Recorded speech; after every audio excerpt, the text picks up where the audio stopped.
2015 में बनी feedback unit को लेकर बीजेपी गुरुवार को सड़कों पर उतरी। बीजेपी आईटीओ से लेकर दिल्ली सचिवालय तक मार्च करना चाहती थी, लेकिन आईटीओ पर ही बीजेपी के कार्यकारी अध्यक्ष वीरेंद्र सचदेवा को हिरासत में ले लिया गया।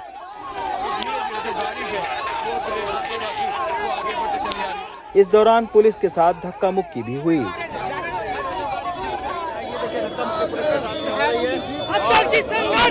करना चाह रही है क्योंकि दिल्ली सचिवालय के पास तो वहाँ काफी संघर्ष। बीजेपी के कई नेता हाथों में दूरबीन लेकर प्रदर्शन करने पहुंचे थे।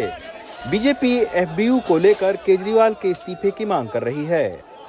ये जाहिर हो गया है, जिसकी एलजी ने इंक्वायरी कर दी है कि ये एमपीज की, बीजेपी के लीडरों की, सरकारी अधिकारियों की, जजेस की, मीडिया की, सबकी जासूसी करने के अंदर लगे हुए थे और अनकॉन्स्टिट्यूशनल, बिना एलजी को बताए, परमिशन लिए, लॉ के खिलाफ इन्होंने एसीबी और विजिलेंस होने के बावजूद भी एक नई फीडबैक यूनिट बनाई ताकि अपनी पॉलिटिक्स को वो कर सकें।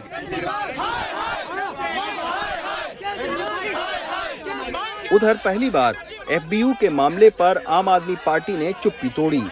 दिल्ली सरकार के उप मुख्यमंत्री मनीष सिसोदिया ने ट्वीट करके कहा, बीजेपी वाले मेरे खिलाफ नया आरोप लाए हैं कि मैं 2015 से ही इनकी जासूसी करवा रहा हूं। इतने बड़े बड़े लोग जिनका अस्तित्व ही सीबीआई, ईडी, पेगासस से विपक्षी नेताओं के खिलाफ साजिश कराने पर टिका है, अगर इतने बड़े लोग भी मुझसे डर रहे हैं तो लगता है कि अपन भी मोदी के बराबर हो गए हैं यार। लेकिन सवाल ये उठता है कि आखिर एफबीयू पर इतने सवाल क्यों उठ रहे हैं? एलजी ने सीबीआई को केस दर्ज करने की क्यों मंजूरी दी है? एनडीटीवी के पास प्राथमिक शिकायत की जो रिपोर्ट है उसमें कुछ गंभीर सवाल उठाए गए हैं।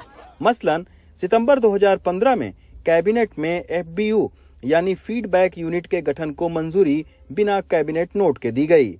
फरवरी 2016 से एफबीयू ने काम करना शुरू किया। उस वक्त उसमें कॉन्ट्रैक्ट पर 17 लोगों की भर्ती की गई जो पैरामिलिट्री और आईबी जैसी संस्थाओं के रिटायर्ड थे। एक सीक्रेट फंड भी इसके लिए बनाया गया, लेकिन बाद में दिल्ली सरकार के विजिलेंस विभाग ने इस पर आपत्ति दर्ज की। फिर इसकी शिकायत सीबीआई को की गई। अब सीबीआई ने मनीष सिसोदिया पर मामला दर्ज करने की इजाजत मांगी है। फिलहाल फीडबैक यूनिट जासूसी मामले में मनीष सिसोदिया की क्या भूमिका है, इस बाबत आधिकारिक तौर पर एलजी और सीबीआई की ओर से कुछ नहीं कहा गया, लेकिन इसको लेकर दिल्ली की राजनीति गर्म है। 2016 में 7 महीने के बाद ही फीडबैक यूनिट को भले ही भंग कर दिया गया हो, लेकिन 6 साल के बाद में फिर से फीडबैक यूनिट का जिन्न बोतल से बाहर निकला है और इस बार सियासी रंग अख्तियार कर चुका है। अब इस फीडबैक यूनिट ने इन 7 महीनों में किसके ऊपर नजर रखी, उसकी क्या रिपोर्ट थी, ये तो सीबीआई की जब गहराई से जांच होगी तब पता चलेगा। लेकिन इसको लेकर सियासत दिल्ली में तेज हो गई है।